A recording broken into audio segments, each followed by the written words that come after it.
Hello everyone, welcome to Competitive Exam Mantra. Target UPSC prelims 2021 का ये third lecture है। Current affair के साथ आज स्टैटिक पार्ट में हम ज्योग्राफी के क्वेश्चन डिस्कस करेंगे। So first question is which of these pairs are correctly matched. First is Minamata convention, इसको मैच किया गया है मरकरी के साथ। Second is Stockholm convention, persistent organic pollutants. Third is Basel convention, lead. So इन तीनों में से जो करेक्ट मैचिंग है वो है first and second, means our answer is option A 1 and 2. Minamata convention is related with mercury, Stockholm convention is related with persistent organic pollutants. Now let's see the explanation. Current news is on October 7, 2020 को union cabinet ने 7 chemicals जो कि Stockholm convention में list किए गए थे उन्हें rectify किया गया है।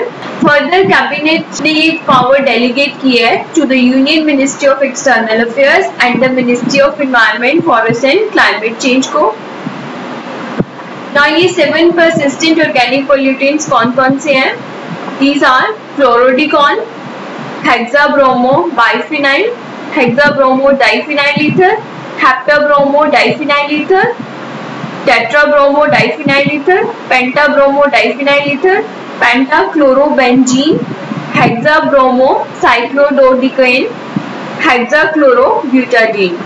स्टॉकहोम कन्वेंशन क्या है? It is a global treaty जिसमें कि ह्यूमन हेल्थ एंड इन्वायरमेंट को परसिस्टेंट ऑर्गेनिक पोल्यूटेंट जिन्हें पीओपीज कहा जाता है उनसे बचाया जाने के लिए ये ग्लोबल ट्रीटी साइन की गई है। पीओपीज क्या होते हैं? दीज आर द केमिकल्स जो कि इन्वायरमेंट में बहुत लॉन्ग पीरियड के लिए रहते हैं और ये वाइडली डिस्ट्रीब्यूट हो जाते हैं ज्योग्राफिकली, लिविंग ऑर्गेनिजम्स के फैटी टिश्यूज में एक्युमुलेट हो जाते हैं और ये ह्यूमन एंड वाइल्ड लाइफ के लिए टॉक्सिक होते हैं। नेक्स्ट बेसल कन्वेंशन जो थी that came into force in 1992 और Basel convention basically hazardous waste के ट्रांस बाउंड्री मूवमेंट को रिड्यूस करने के लिए है from the developed to less developed countries और इनका सेफ डिस्पोजल भी इंश्योर किया जाता है under the Basel convention. Minamata convention mercury के ऊपर है और ये ग्लोबल ट्रीटी है जिसमें कि मरकरी एंड इट्स कंपाउंड से ह्यूमन हेल्थ एंड एनवायरनमेंट को प्रोटेक्ट किया जाता है। These three are the important conventions. Next question is what is Cas9 protein that is often mentioned in news? Options are a molecular scissors used in targeted gene editing, a biosensor used in accurate detection of pathogens in patients, a gene that makes plants pest resistant, a herbicidal substance synthesized in genetically modified crops. Its correct answer is option A, a molecular scissor used in targeted gene editing. Let's see the current news.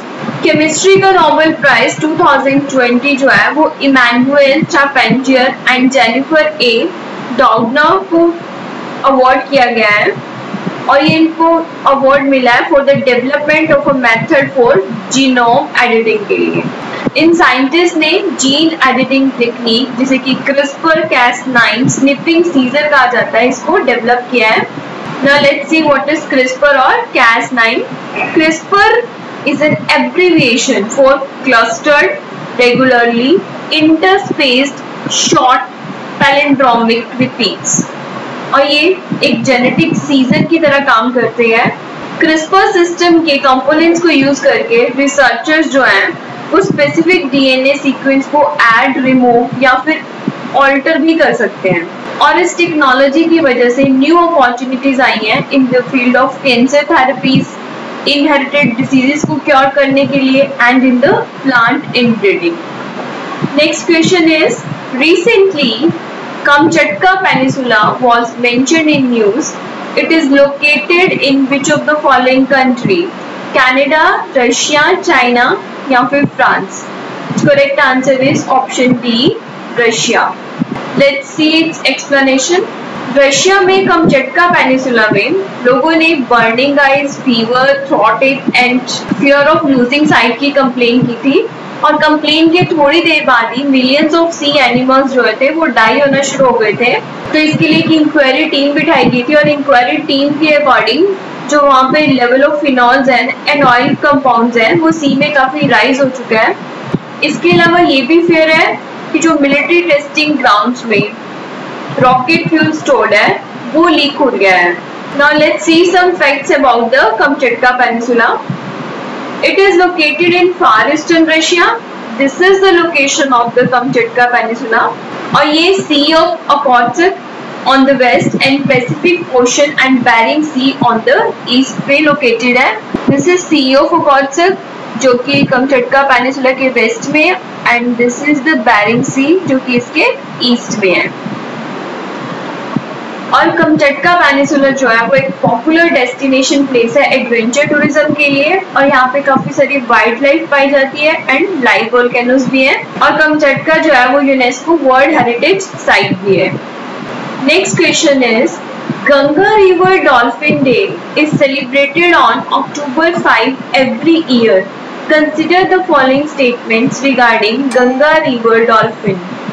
First statement is Gangetic dolphins are included under first schedule of Indian Wildlife Protection Act 1972. Second statement is they have been declared endangered under IUCN. So which of the above statement is or are correct? Answer is both 1 and 2. दोनों statements ही correct है. So our answer is option C. Now let's see the explanation. On October 5 को Ganga river dolphin day celebrate किया गया है। October 5 को ये day इसलिए celebrate किया जाता है बिकॉज इसी दिन डॉल्फिन्स को नेशनल एक्वाटिक एनिमल डिक्लेयर किया गया था। National mission for clean Ganga के अंदर कुछ प्रोग्राम्स को लॉन्च किया गया है to celebrate the Ganga river dolphin day, जैसे कि dolphin safaris in the 6 sites और ये 6 साइट जो है वो मेनली 3 स्टेट्स में लोकेटेड है, बिहार, उत्तर प्रदेश एंड वेस्ट बंगाल में। माई गंगा माई डॉल्फिन न्यू कैंपेन स्टार्ट किया गया, प्रोजेक्ट डॉल्फिन स्टार्ट किया गया है। इसके अलावा डॉल्फिन को कंजर्व करने के लिए भी बहुत सारे एफर्ट्स किए गए हैं, जैसे कि गैंगेटिक डॉल्फिन्स को first schedule of Indian wild life protection act 1972 में इंक्लूड किया गया है। IUCN के अंडर इसे एंडेंजर्ड डिक्लेयर किया गया है।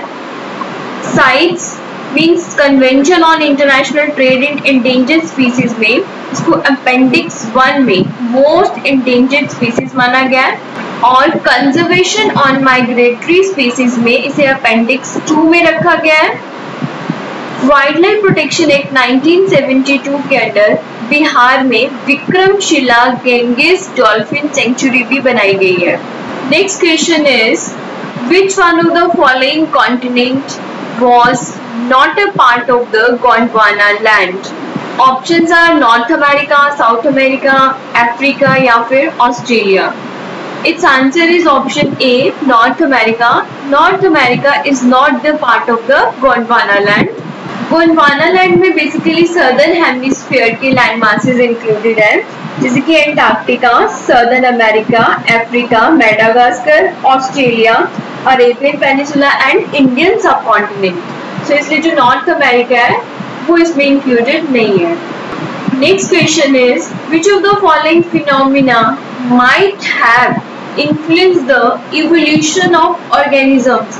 First is continental drift, second is glacial cycles. Select the correct answer using the code given below. So its answer is option C, both 1 and 2. Continental drift and glacial cycle दोनों का ही impact है on the evolution of the organisms के ऊपर। Next question is which of the following are active volcanoes? Aconcagua, Cotopaxi, Etna, Fujiyama. तो इन चारों में से कोटोपेक्सी, एटना एंड फ्यूजियामा जो है वो सारे एक्टिव वोल्केनो है। So answer is option D 2, 3 and 4। Cotopaxi Ecuador में सिचुएटेड है, एटना इटली में एंड फ्यूजियामा जापान में है। Next question is consider the following statements. First is the Richter scale is a logarithmic scale, and so an increase of 1 magnitude unit represents a factor of 10 in amplitude unit. Second statement is each integer reading of the Richter scale has an energy 100 times than the previous integer reading. So इसमें option 1 जो है वो correct है. Richter scale एक logarithmic scale है and increase of 1 magnitude represent करता है factor of 10 in the amplitude unit. But statement 2 is wrong because each reading of Richter scale has energy 32 times of previous integer reading. So our answer is option A, 1 only. Next question is, which one of the following pairs is not correctly matched?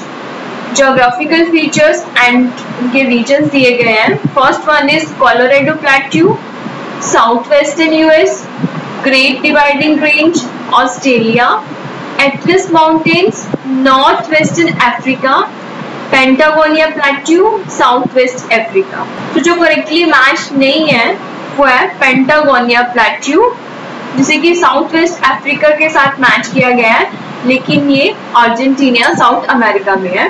So let's see their locations. This is a Colorado plateau जो कि US में south western US में है.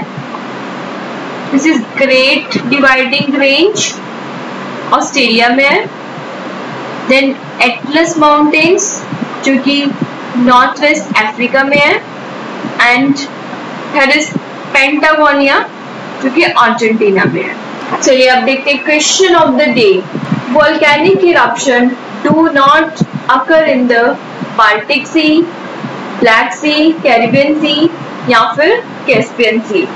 ये question आप try कीजिए and comment box में comment कीजिए.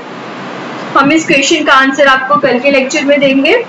और इसके साथ ही हम आज का वीडियो कंक्लूड करते हैं. कल स्टैटिक पोर्शन में हम इन्वायरमेंट रिलेटेड क्वेश्चन करेंगे. Thank you, all the best.